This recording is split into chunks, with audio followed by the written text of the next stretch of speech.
Hello students, फोनोन्स institute के YouTube channel में आपका स्वागत है।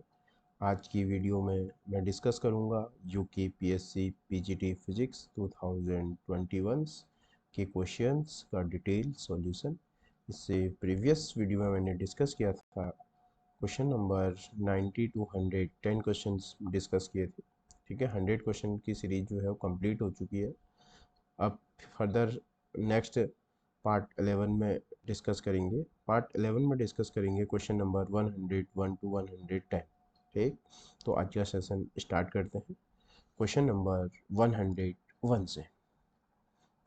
Now question number 101 is that a magnetised steel wire, a magnetised steel wire 31.4 centimetre long, ठीक है, लेंथ दे रखी है इसकी, and has a dipole strength हमको दी है 5 CGS यूनिट। ठीक हो गया। It is bent in the form of semi circle. ठीक है, तो बोल रहा है कि the magnetic moment of this magnet is, तो मोस्ट इंपॉर्टेंट क्वेश्चन है सबसे पहली बात। ठीक है, ये इस प्रोफाइल के क्वेश्चन 100% एग्जाम में आएंगे आपके। ठीक है, नेक्स्ट अपकमिंग एग्जाम्स के लिए भी ये क्वेश्चन मोस्ट इंपॉर्टेंट है। तो देखो, क्वेश्चन हमसे बोल रहा है कि एक हमारे पास एक वायर है स्टील की, ठीक है, और इसकी लेंथ हमको कितनी गिवन है, 31.4 सेंटीमीटर लेंथ गिवन है। ठीक, has a dipole strength means हमको क्या गिवन है, स्मॉल एम गिवन है। Small m is the dipole strength, that is 5 CGS unit. इसकी यूनिट नहीं दी है, 5 CGS unit is the dipole moment. तो देखो कॉन्सेप्ट क्या है, suppose that we have a bar magnet. अगर ये मेरे पास कोई बार मैग्नेट है, ये साउथ पोल है और ये नॉर्थ पोल होता है। साउथ पोल -m और ये +m, -m and +m are the pole strength of south pole and north pole. ठीक है, क्लियर। तो एट द टाइम अगर इनके बीच की लेंथ 12 होती थी, तो जो स्मॉल m को क्या कहते हैं, magnetic dipole moment. Small m को क्या बोलते हैं, मैग्नेटिक डाइपोल मोमेंट। ये क्या होता था, ये होता था either pole strength into distance between two m, into distance between them. Clear. Magnetic dipole moment को कैपिटल एम से रिप्रेजेंट, मैग्नेटिक डायपोल मोमेंट को कैपिटल एम से हम रिप्रेजेंट करेंगे। और कैपिटल एम इक्वल टू होता था small m into 12। Small m को ही हम क्या बोलते हैं, पोल स्ट्रेंथ बोलते हैं, either pole strength into distance between them. Getting. तो अब देखो ये वायर है, इस वायर को इनिशियली कितना, देखो at that time initially when wire length 31.4 centimetre long, तो एट दैट टाइम इसका क्या होगा, डायपोल मोमेंट क्या होगा, capital M is the magnetic dipole moment of this wire. ठीक है, ये एट दैट टाइम कितना हो जाएगा, m इंटू एल हो जाएगा। कितना होगा, m इंटू एल। ठीक है, m इंटू हम इसको क्या बोल देते हैं, इसको l एट दैट टाइम कितना हो जाएगा, 31.4। ये तो इनिशियली हो जाएगा। नाउ जब हमने इसको बेंड किया, ठीक है, ये जो वायर है हमने इसको क्या करा, एक सेमी सर्कल में इस तरीके से बेंड कर दिया,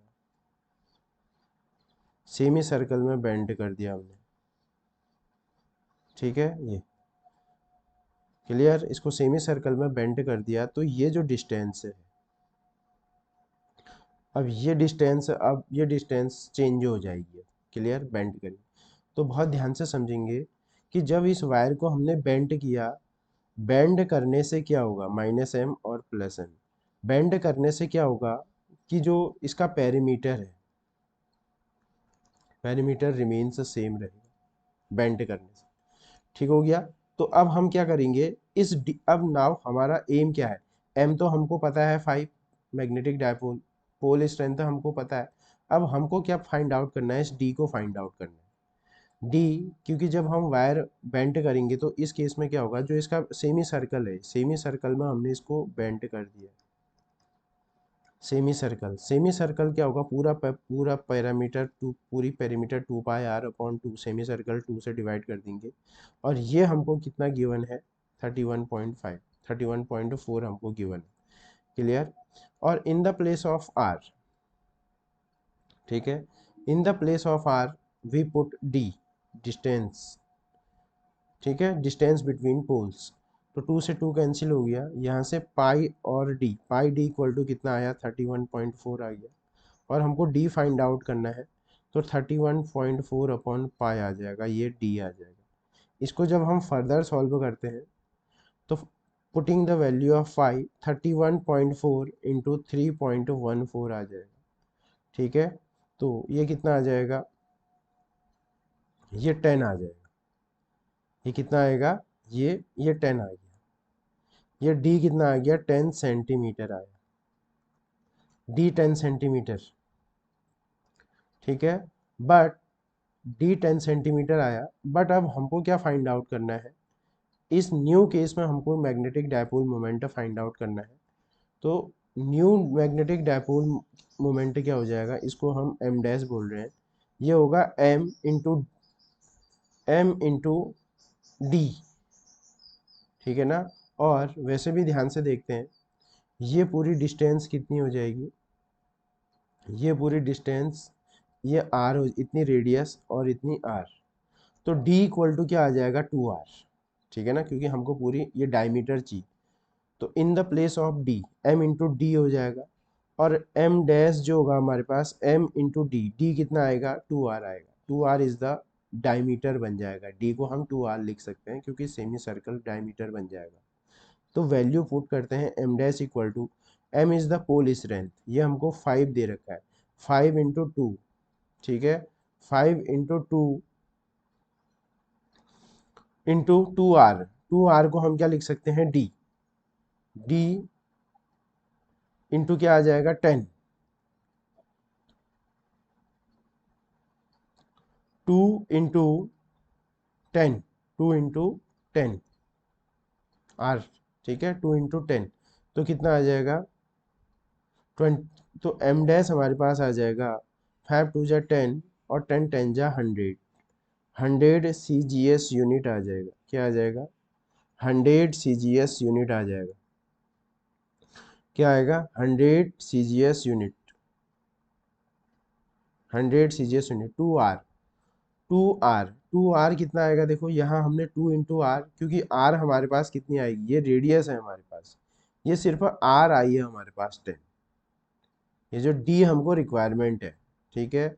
ये इसको हम थोड़ा सा सही करते हैं, ये जो हमारे पास आएगा, ये हमारे पास रेडियस निकल रही है, इट इज़ नॉट r, ठीक है।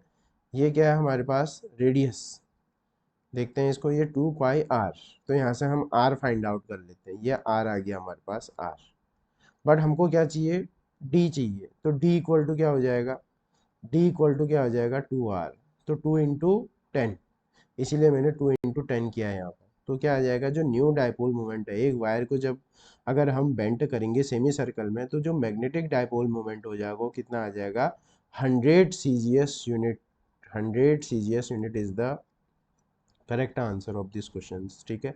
मोस्ट इंपोर्टेंट क्वेश्चन है, कभी ऐसा बोलता है इस, कभी एक ऐसा क्वेश्चन आया था, एक बार ऐसा क्वेश्चन आया था कि एक वायर है, उस वायर को हमने सबसे फर्स्ट क्या किया, एक इक्विलेटरल ट्रायंगल में बेंट किया, आफ्टर दैट स्क्वायर में हमने बेंट कर दिया, तो बोलता है कि मैग्नेटिक डायपोल मोमेंट का रेशियो बताओ, ठीक है। ये क्वेश्चन भी एग्जाम में आया हुआ है, तो हमेशा किस तरीके से करना है, पहले इनिशियल कंडीशन सॉल्व करेंगे और उसके बाद न्यू कंडीशन को हम सॉल्व करेंगे, तो ये बात हमारी बन जाएगी, ठीक है। मोस्ट इंपोर्टेंट कॉन्सेप्ट है, तो ये कॉन्सेप्ट ज़्यादा से ज़्यादा इस क्वेश्चन की प्रैक्टिस करना है, clear. Now moving on, question number 102, question number 102, the mid points of two small magnetic dipole of length d, ठीक है, लेंथ d है, इन एंड ऑन पोजीशन, दोनों एंड ऑन पोजीशन रखा है, are separated by distance x, और जो x है d से बहुत छोटा है, the force between them proportional to x की पावर -n, ठीक है। तो n की वैल्यू हमको फाइंड आउट करनी है।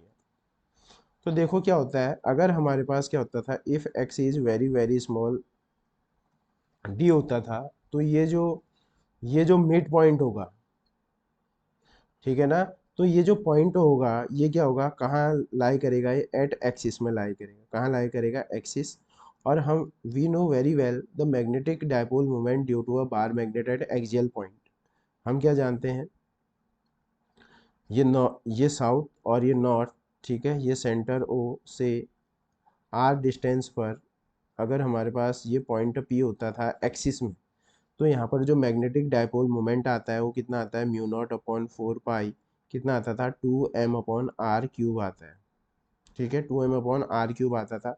बट यहाँ आर नहीं आएगा बिकॉज यहाँ हमको डिस्टेंस कितनी गिवन है, एक्स से दे रखी है, ठीक है। ये हमको लर्न होना चाहिए, magnetic dipole moment due to bar magnet at axis. अब हमको क्या फाइंड आउट करना है, फोर्स फाइंड आउट करना है। फोर्स फाइंड आउट करने के लिए हमको पोटेंशियल एनर्जी फाइंड आउट करनी पड़ेगी। मैग्नेटिक जो potential energy of magnetic dipole कितनी होती है, -mb cos थीटा। और जो m की जो डायरेक्शन होती है वो क्या होती है, साउथ टू नॉर्थ नॉर्थ होती है, और मैग्नेटिक फील्ड की जो डायरेक्शन होगी क्या होगी, नॉर्थ टू साउथ होगी। तो इनके बीच में एंगल कितना बन रहा है, 180 बन रहा है। तो क्लियर। इसको थोड़ा सा मैं और सॉल्व करता हूँ, तो u इक्वल टू कितना आ जाएगा, माइनस एम और इसको M B cos 180, angle between, तो मैं कॉस 180 कितना होगा माइनस, और एक बाहर माइनस है, तो u इक्वल टू कितना आ जाएगा, m इंटू बी आ जाएगा। ये पोटेंशियल एनर्जी आ गई हमारे पास, ठीक है। Now putting the value of m, तो पोटेंशियल एनर्जी हमारे पास आ जाएगी म्यू नॉट अपॉन 4 पाई, ये 2, एक m से ये m और ये m मल्टीप्लाई हो जाएगा, होल स्ट्रेंथ है 2m square, 2m square upon x cube. ये हमारे पास क्या आ जाएगी, पोटेंशियल एनर्जी आ जाएगी। ये क्या आएगी हमारे पास, ये पोटेंशियल एनर्जी हमारे पास आ जाएगी। बट हमको क्या निकालना है, फोर्स निकालना है। और we know that for a conservative field force equal to d U by d r, but यहाँ आर की जगह क्या लिखोगे, एक्स से लिखेंगे क्योंकि एक्स का फंक्शन है। ये फॉर्मूला आपको आना चाहिए, it is defined for conservative force, ठीक है। तो अगर हम इसको एक बार differentiate, minus minus D upon D X of, मैं सिर्फ कांस्टेंट टर्म को हटा दे रहा हूँ क्योंकि एक्स से मुझे मतलब है, तो इसको ऊपर ले आ रहा हूँ, माइनस ये आ जाएगा। बाकी कांस्टेंट टर्म को मैंने रिमूव आउट कर दिया है। तो यहाँ से जो f इक्वल टू आएगा माइनस इसका डिफ्रेंशिएशन -3 आगे आ जाएगा, और x की पावर n-1, तो f इक्वल टू क्या आ जाएगा, 3x की पावर -4, 4 से ही आया। बट मेरे को क्या बोल रहा है कि force directly proportional to x की पावर -n है, हमको n की वैल्यू पूछ रहा है, ठीक है। तो n इक्वल टू क्या आ जाएगा, यहाँ से कंपेयर करेंगे तो n इक्वल टू 4 आ जाएगा। बहुत सारे बच्चे -4 भी लिख के आते हैं, तो -4 नहीं लिखना है बिकॉज -4 पहले से प्रेजेंट है उसमें, ठीक है। तो n की वैल्यू कितनी आ जाएगी, 4 आ जाएगी, ठीक है। पर इसमें तो सिर्फ एक ही ऑप्शन है 4 वाला, तो डेफिनेटली क्या होगा, ऑप्शन डी क्या हो जाएगा, करेक्ट आंसर हो जाएगा, क्लियर। तो मोस्ट इंपॉर्टेंट कॉन्सेप्ट है, एग्जाम में रिपीट होने के पूरे पूरे चांस है। Now moving on, question number 103, two coaxial solenoid of different radii carrying current I in the same direction, ठीक हो गया। Let F1 be the magnetic force on inner solenoid due to the outer solenoid and F2 be the magnetic force on outer due to inner solenoid, then, ठीक है, F1 is radially, और इसको हम F2 लिख देते हैं, ये है F1 इज और F2, इस तरीके से ये F1 और ये F2 और ये F1 और ये F2, या दोनों इक्वल टू 0। तो देखो क्वेश्चन में क्या कह रहा है, ठीक है। क्वेश्चन में हमसे ये बोलता है कि हमारे पास क्या है, दो सोलिनॉइड्स हैं, कोएक्सियल सोलिनॉइड है। सपोज दैट एक सोलिनॉइड ये है, ये हमारे पास दो सोलिनॉइड है, एक सोलिनॉइड फर्स्ट है और सेकंड सोलिनॉइड को मैं, एक सेकंड सोलिनॉइड है पर उनके रेडियाई अलग अलग है। सपोज दैट सेकंड वाली ये है, और इसमें करंट क्या फ्लो हो रही है, सेम डायरेक्शन में फ्लो हो रही है, current flowing in same direction में करंट फ्लो हो रही है। और F1 क्या है, F1 is the magnetic force और इनर सोलिनॉइड पर है, ये है F1, और F2 क्या है, आउटर सोलिनॉइड पर फोर्स है, ठीक है। तो इस पिक्चर को हम इस तरीके से, अगर हम इसका क्रॉस सेक्शनल व्यू देखें तो this can be consider as ये, सपोज दैट ये, ठीक है, ये हमारे पास सपोज दैट ये डिस्टेंस और इस तरीके से है हमारे पास, और अंदर वाले में करंट फ्लो हो रही है I1 और बाहर वाले में फ्लो हो रही है I2, ठीक है। इस तरीके से भी हम इसे कंसिडर कर सकते हैं क्रॉस सेक्शनल व्यू। अब होगा क्या देखो, अगर मैं इस इनर वाले, ठीक है, जो इनर वाले, let F1 be the force on the inner, इसमें फोर्स से फाइंड आउट करना है, तो सपोज दैट ये इसका मैं एक छोटा सा डीएल ले लेता हूँ। ऐसे ही इसके क्या होंगे, बहुत सारे डीएल होंगे, ठीक है ना, बहुत सारे इनफाइनाइट डीएल होंगे ऐसे। तो देखो फोर्स ऑन कितना होता है, I L cross B, force on a conductor कितना होता है, आई एल क्रॉस बी होता है, ठीक है। तो आई कहाँ फ्लो हो रही है, आई कहाँ फ्लो हो रही है, एंटी क्लॉकवाइज फ्लो हो रही है, तो जो फोर्स की जो डायरेक्शन होगी कैसे होगी, देखो रेडियली आउटवर्ड।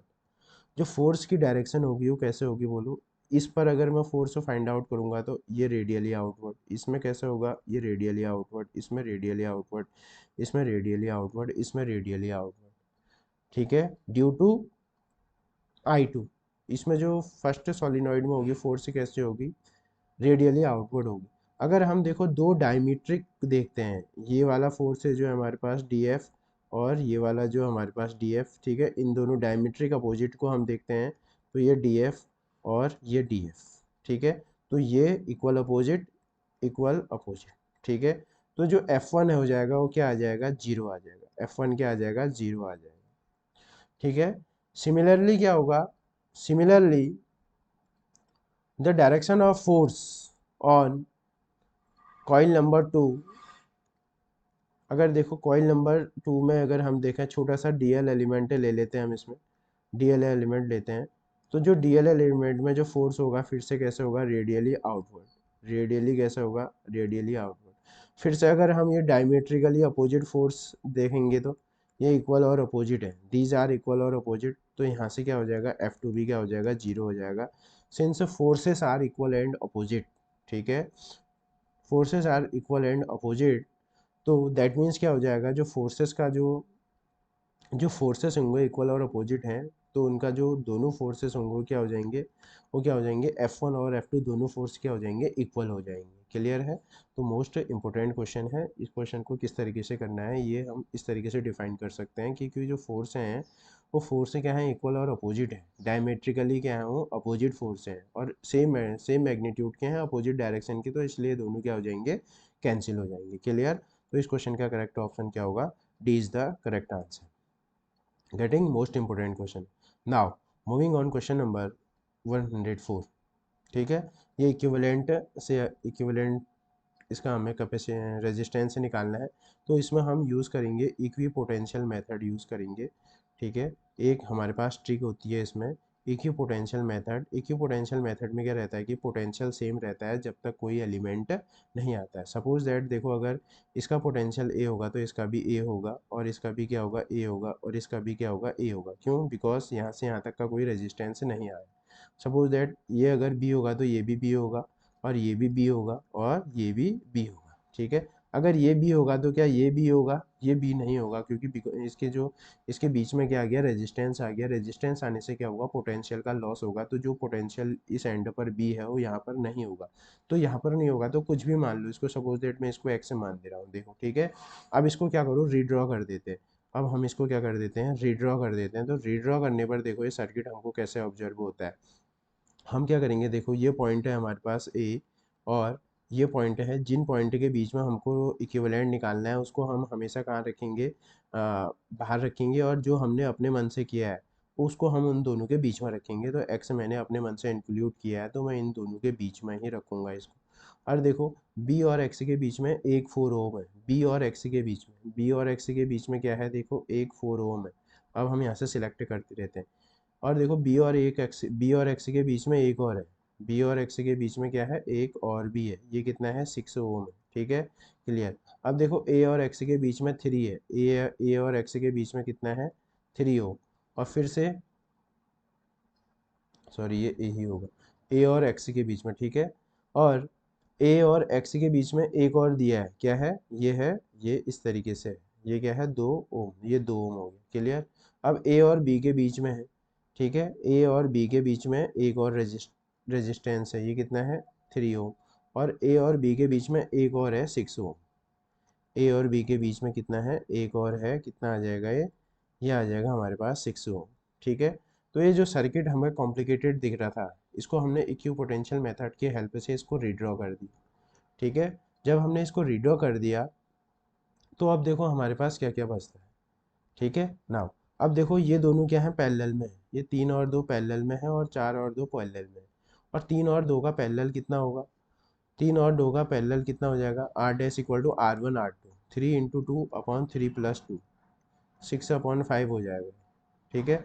और 4 और 6 का कितना हो जाएगा, आर डैश, ये हो जाएगा 4 × 6/4 + 6 10, 24 अपॉन कितना हो जाएगा 10, ठीक है। और ये आपस में सीरीज में आ जाएंगे हमारे पास, देखो कुछ ऐसी कहानी बन गई है, ठीक है। ये इस तरीके से हमारे पास कुछ ये कहानी बन गई है, ये सर्किट फिर से रीड्रॉ हो गया है, ठीक। और ये दोनों क्या हैं, सीरीज में है, ये दोनों क्या हैं, ये सीरीज में आ गए, 6/5 और 24/10 सीरीज में आ गए हैं, तो इनका हम आर इक्विवेलेंट निकाल लेते हैं। सीरीज में क्या होता है, डायरेक्ट ऐड कर देते हैं, 6/5 + 24/10, तो 10 इनका एलसीएम आ जाएगा, और ये होगा 12, 12 प्लस ये आ जाएगा 24, कितना आ जाएगा 12 + 24,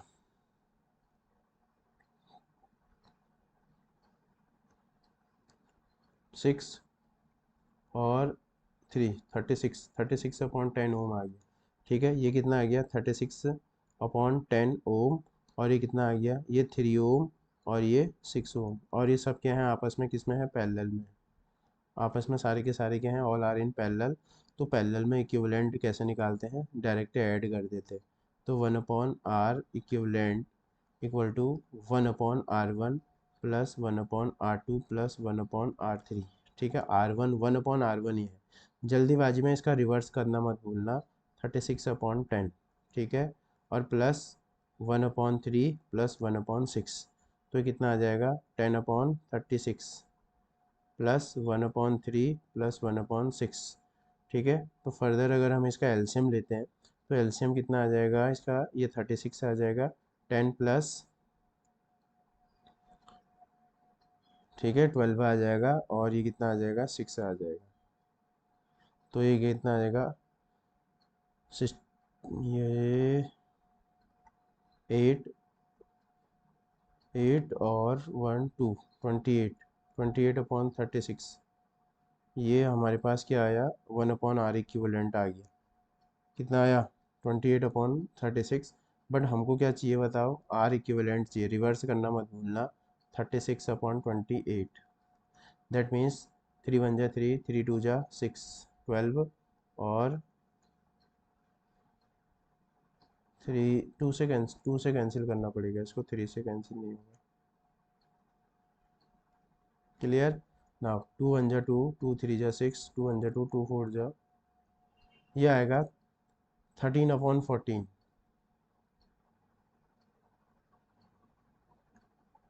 2 × 1 = 2, और 2 × 8 = 16, और 2 × 2 = 4 और फिर से कट जाएगा किससे, 2 से, 2 9 जा, और 2 7 जा, 9/7 ओम, कितना आ जाएगा 9/7 ओम, जो कि सॉल्व करके कितना आ रहा है 9/7 ओम,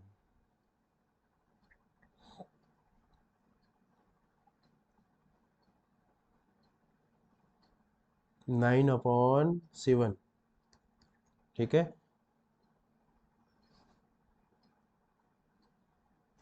ये हमारे पास ये आ रहा है हमारे पास, यहाँ पर एक बार और देखते हैं,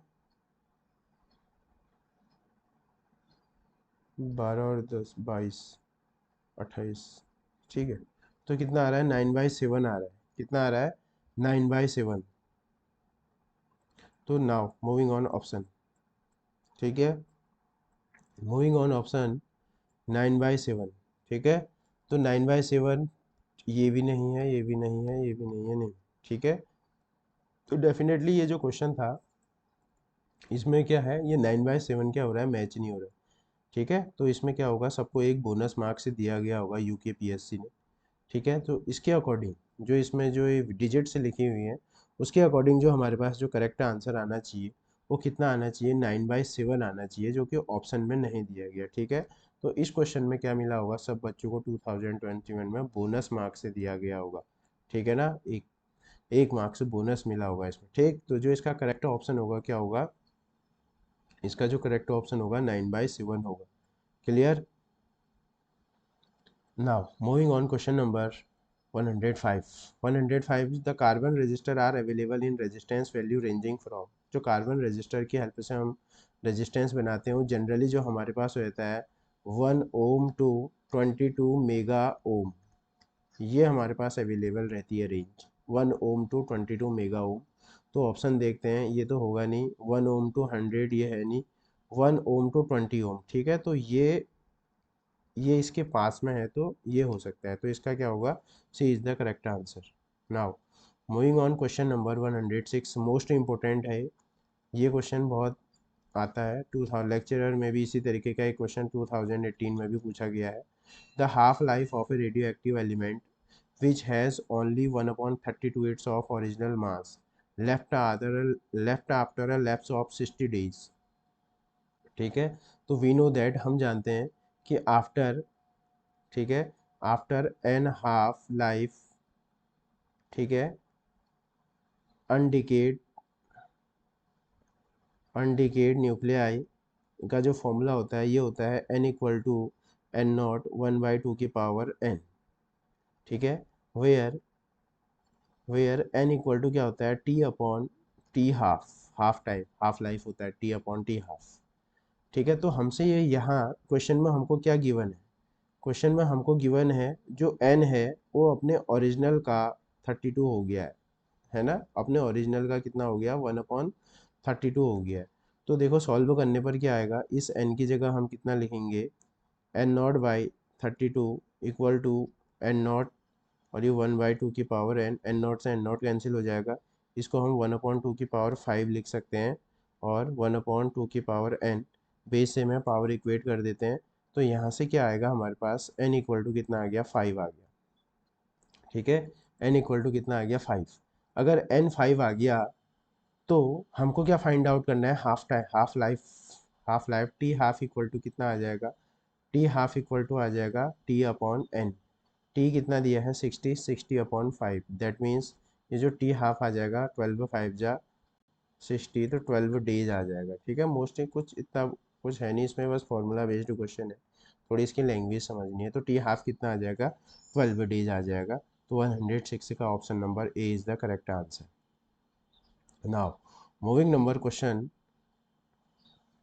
107, there are two blocks A and B of weight 20, पहले वाले का कितना है 20 वेट है और इसका 100, दूसरे वाले का 100 respectively, these are pressed against a force, हमने इसको एक फोर्स की हेल्प से इसको प्रेस्ड किया है, if the coefficient of friction between the block is 0.1, ठीक है, block A and is 0.1 and between block B and the wall is 0.15, the frictional force applied by the wall on the block is, ठीक है, तो ये question कैसे करेंगे, most important question है। इस क्वेश्चन को करने के लिए देखो हम इसका क्या बनाते हैं, एफ बी डी बना देते हैं, क्या बनाते हैं F B D, F B D बनाते हैं, देखो एफ बी डी कैसे बनाएंगे, इस क्वेश्चन का हम बनाएंगे F B D, free body diagram, ये है ए और ये बी, ठीक है, इस क्वेश्चन में हमको डायरेक्ट गिवन है वेट, गिवन है वेट, सीधे न्यूटन दे रखा है हमको, तो ए इसका जो वेट होगा, ठीक है, इसका जो वेट होगा वो 20 न्यूटन है, downward weight always act downward, और इसका कितना है 100 न्यूटन है, ठीक है, गेटिंग, तो इसमें क्या लगेगा, ठीक, इसमें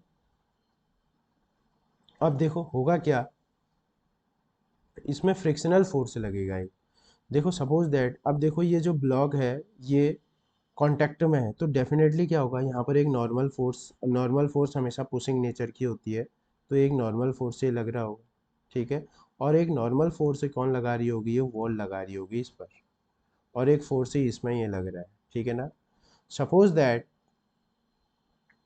दैट क्या होगा, ये जो ब्लॉक है, ये जो ब्लॉक ए है, सपोज दैट ये डाउनवर्ड मोशन कर रही होगी, तो अगर ये जो ब्लॉक ए है अगर ये डाउनवर्ड मोशन कर रही होगी तो इसमें फोर्स ऑफ फ्रिक्शन F1 कहाँ लगेगा, अपवर्ड, तो एट दैट सेम टाइम ये बी वाले में जो फोर्स ऑफ फ्रिक्शन है अगर ये ऊपर को मूव कर रहा है ब्लॉक ए, तो ब्लॉक बी में जो फोर्स ऑफ फ्रिक्शन होगा वो कहाँ करेगा, डाउनवर्ड एक्ट करेगा सेम अमाउंट का, ठीक, ये फोर्स ऑफ फ्रिक्शन, एंड ये जो ब्लॉक भी है ये वॉल से लगा हुआ है, तो इसमें भी क्या होगा एक फोर्स ऑफ फ्रिक्शन, क्योंकि डाउनवर्ड डाउनवर्ड मूव स्लाइड करेगा तो इसमें फोर्स ऑफ फ्रिक्शन क्या होगा, F2 क्या करेगा, अपवर्ड एक्ट करेगा। ठीक है, तो देखो ये जो क्या है स्टैटिक इक्विलिब्रियम में है। ठीक है, ये N1 और N2 इक्वल और अपोजिट हो जाएगा और इस N2 को ये बैलेंस करेगा तो ये इक्विलिब्रियम में रहेगा।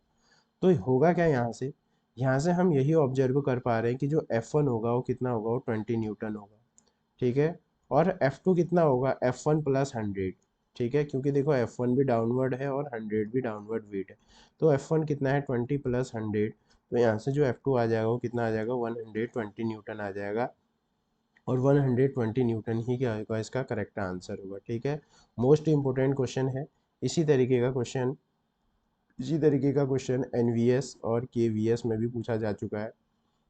ठीक है, कॉन्सेप्ट यही ध्यान रखना है कि देखो अगर ब्लॉक ए डाउनवर्ड मूव कर रहा होगा तो जो उसमें फ्रिक्शन क्या होगा, F1 ऊपर को लगेगा। अगर अगर ए ब्लॉक ऊपर को मोशन अपवर्ड हो रहा है तो बी वाले को क्या देखिए, बी वाला कहाँ आएगा, नीचे को आएगा। ये फोर्स ऑफ फ्रिक्शन ये बैलेंस हो गया, और ये ब्लॉक बी वॉल के रिस्पेक्ट में है तो एक फ्रिक्शन क्या होगा, इन दोनों के बीच में भी काम करेगा। ठीक है, और ये वेट 100 न्यूटन यहाँ डाउनवर्ड है और इसका कितना है 20 न्यूटन है। देखो ये दोनों क्या है, इक्विलिब्रियम में ये बैलेंस हो रहा होगा, इस F2 को ये दोनों बैलेंस कर रहे होंगे because these are same direction. तो ये दोनों क्या हो जाएंगे, F2 इक्वल टू क्या हो जाएगा, F1 प्लस 100 हो जाएगा। क्लियर, तो मोस्ट इंपॉर्टेंट क्वेश्चन है। इस तरीके का क्वेश्चन रिपीट होने के बहुत ज़्यादा चांसेस है, तो ये 5 स्टार क्वेश्चन है। ठीक है, अपकमिंग एग्जाम के लिए बहुत ज़्यादा इंपॉर्टेंट क्वेश्चन है। Now moving question number 108। 108 generally क्या है, 10 वेक्टर से रिलेटेड है। Sum of 3 vectors shown in the figure 0, इन तीनों वेक्टर का सम क्या है, 0 है। What is the magnitude of OC। तो 3 वेक्टर कौन से हैं, सबसे पहले देखो वेक्टर है direction as well as magnitude. सबसे फर्स्ट अगर मैं OA लिखूँ, OA वेक्टर को कितना लिखूंगा, 5, इसका मैग्नीट्यूड दिया है 5 और डायरेक्शन -y तो -j कैप, तो ये -5 j कैप हो जाएगा कौन, A वेक्टर। सबसे पहले हम सबका मैग्नीट्यूड निकाल लेते हैं। ठीक है, सिमिलरली OB वेक्टर क्या होगा, 5 और डायरेक्शन क्या है, x एक्सिस में है तो +i। अब देखो OC कैसे निकालेंगे, OC निकालने के लिए हम क्या करेंगे, अगर वेक्टर एंगल में होता है तो मैं इसको रिजॉल्व करूंगा इसको पैरेलल और परपेंडिकुलर कंपोनेंट में। ठीक है, और थीटा वाला कंपोनेंट क्या होता है, हमेशा कॉस होता है, तो OC का ये वाला कंपोनेंट क्या होगा, OC cos 45 हो जाएगा, और OC का ये वाला कंपोनेंट क्या होगा, OC sin 45 हो जाएगा। ठीक है, विद डायरेक्शन। तो ओ सॉरी, OC को हम कैसे लिखेंगे, OC को हम कैसे लिखेंगे, बहुत ध्यान से समझो। OC को हम लिखेंगे OC cos 45 माइनस आई कैप, क्योंकि देखो ये माइनस एक्स एक्सिस में है, और प्लस OC cos 45 cos 45 और ये लिखेंगे जे कैप। ठीक है, तो अब इसको सॉल्व कर लो। ठीक है, तो OC क्या आ जाएगा हमारे पास, cos 45 होता है -1/√2, तो कितना आ जाएगा, -OC अपॉन √2, ये आ जाएगा आई कैप, और प्लस OC अपॉन √2 ये आ जाएगा जे कैप। ठीक है ना, ये आ जाएगा जे कैप। अब हमको क्या करना है क्वेश्चंस में, अब इनका रिजल्टेंट करना है। ठीक है, अब इनका रिजल्टेंट मीन्स इन सबको ऐड कर देना है। ठीक है, अब इन सबको अगर हम इसका रिजल्टेंट फाइंड आउट करेंगे, रिजल्टेंट फाइंड आउट कर रहे हैं तो आई को आई के साथ ऐड कर रहे हैं। देखो आई हमारे पास क्या है, ये आई को आई के साथ ऐड करो। ठीक है, तो आई हमारे पास ये है। ठीक है, 5 यहाँ से आ जाएगा और ये आ जाएगा, तो कितना आ जाएगा, 5 माइनस कितना आएगा, 5 माइनस 5 माइनस ओ सी अपॉन √2, 5 माइनस OC अपॉन √2 आई कैप आ जाएगा, और प्लस अब जे वाले को करते हैं -5 प्लस OC अपॉन ये √2 आ जाएगा, ये जे आएगा। ठीक है, इस तरीके से। अब रिजल्टेंट जीरो गिवन है, रिजल्टेंट जीरो गिवन होने का मतलब 0 i cap plus 0 j cap equal to 5 minus OC by √2, ये आई कैप, प्लस -5 प्लस OC अपॉन √2 ये आ जाएगा जे कैप। अब हम क्या करते हैं, कंपेयर कर देते हैं, compare the coefficient of i and j. ठीक है, compare compare the coefficient of i and j both side, दोनों साइड आई और जे के कोफिशिएंट को कंपेयर कर दो। हमको क्या फाइंड आउट करना है, क्वेश्चन में हमको फाइंड आउट करना है मैग्नीट्यूड ऑफ ओ सी। तो हम सिर्फ ओ सी को ही क्या करेंगे, हम इक्वेट करेंगे। तो ओ सी को इक्वेट करने पर क्या आता है, ओ सी ये है, ठीक है। तो ओ सी मतलब आई कैप वाली को, और ओ सी के लिए हमारे पास आ जाएगा 5 minus O C by √2 equal to 0, ठीक है। यहाँ से आएगा 5 equal to O C by √2, O C equal to आ जाएगा 5√2 मीटर। ओ सी कितना आ जाएगा 5√2, ओ सी कितना आ जाएगा 5√2 आ जाएगा हमारे पास। क्लियर, ओ सी कितना आ जाएगा 5√2। तो हमसे क्या पूछ रहा है, ओ सी ही पूछ रहा है, ठीक है।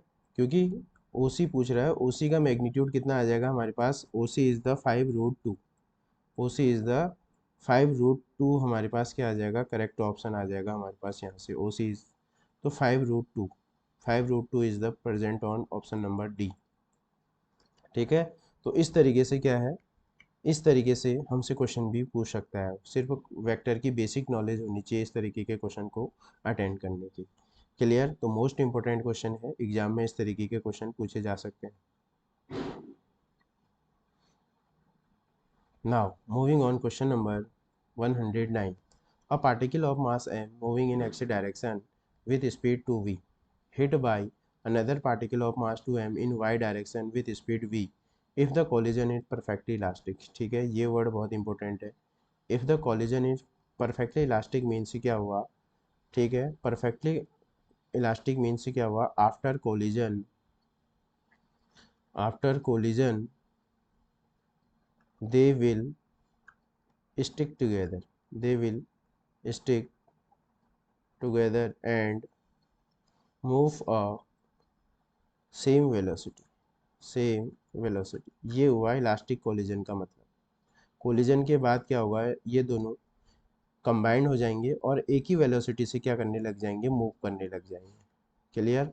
तो अब देखो क्वेश्चन क्या कह रहा है, इनिशियली हो क्या रहा है इसमें। सपोज दैट एक हमारे पास ऑब्जेक्ट है, इसका मास m है, ये मूव कर रहा है एक्स एक्सिस में विद स्पीड 2v से मूव कर रहा है।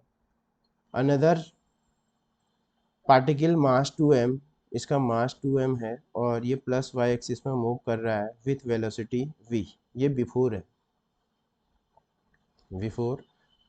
आफ्टर क्या होगा, परफेक्टली इलास्टिक कोलिजन है, तो डेफिनेटली क्या होगा, ये क्या हो जाएगा, इन दोनों का मास ये स्टिक टुगेदर मतलब ये, और ये एक कॉमन वेलोसिटी से क्या करने लग जाएगा, मूव करने लग जाएगा।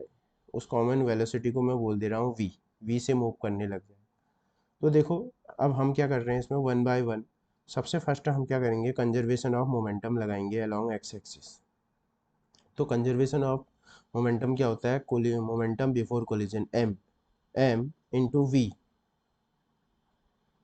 आई कैप प्लस m की in the place of m 2m into v और j cap equal to final क्या होगा, m कितना होगा 2m, m कितना होगा 2m और m 3m, m कितना होगा, स्टिक टुगेदर 3m, और ये आ जाएगा v आ जाएगा हमारे पास। ठीक है, ये हमने कंजर्वेशन मोमेंटम m से m ये सब कैंसिल हो गया। तो यहाँ से क्या आ जाएगा 2v आई कैप प्लस 2v जे कैप प्लस 3v आ जाएगा। यहाँ से अगर v find out value of v, ये 2/3v और ये आ जाएगा i प्लस जे आ जाएगा। और v का मैग्नीट्यूड ले लेते हैं 2/3v, और ये इसका मैग्नीट्यूड क्या होगा, अंडर रूट के अंदर 1 का स्क्वायर प्लस 1 का स्क्वायर √2 आ जाएगा।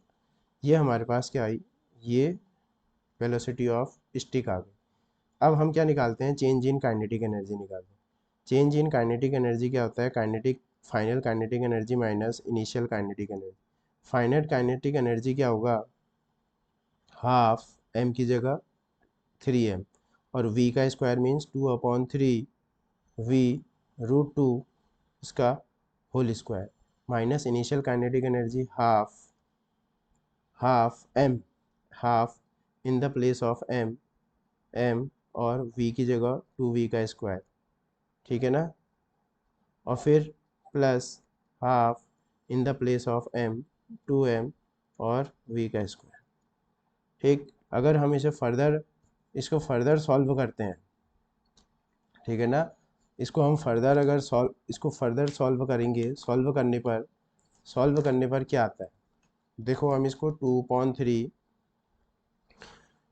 ये डेल्टा के ई ये स्क्वायर ओपन करते हैं, ये जो हमारे पास आता है इसको ये 2 का स्क्वायर 4/9 8/9 आ जाएगा। तो इसको पूरा सॉल्व करने पर हमारे पास क्या आएगा, -5mv² 3 आ जाएगा। ठीक है, जब आप इसको सॉल्व करेंगे तो कितना आएगा, -5/3 कितना आएगा आफ्टर सॉल्विंग, 5 माइनस 5/3 mv²। तो ये माइनस क्या रिप्रेजेंट कर रहा है, ये कैसा कॉलिजन है, इनलास्टिक कॉलिजन है, लॉस ऑफ काइनेटिक एनर्जी को रिप्रेजेंट कर रहा है। अब चेंज कैसे निकालते हैं, चेंज कैसे निकालेंगे, change in kinetic energy upon initial kinetic energy into 100। ठीक है, तो ये कितना आया हमारे पास, चेंज इन काइनेटिक एनर्जी हमारे पास, ये अब मैं साइन नहीं ले रहा हूँ, -5/3 mv²। और इसको जब सॉल्व करोगे, इसको जब हम सॉल्व करते हैं तो ये 3mv² आएगा, कितना आता है 3mv², तो ये कैंसिल हो जाएगा, ये आ जाएगा इंटू 100। ठीक है, तो फर्दर कितना आ जाएगा 5/9, कितना आएगा 5/9 इंटू 100%, तो ये हमारे पास 5/9 ये 55 के आसपास आएगा।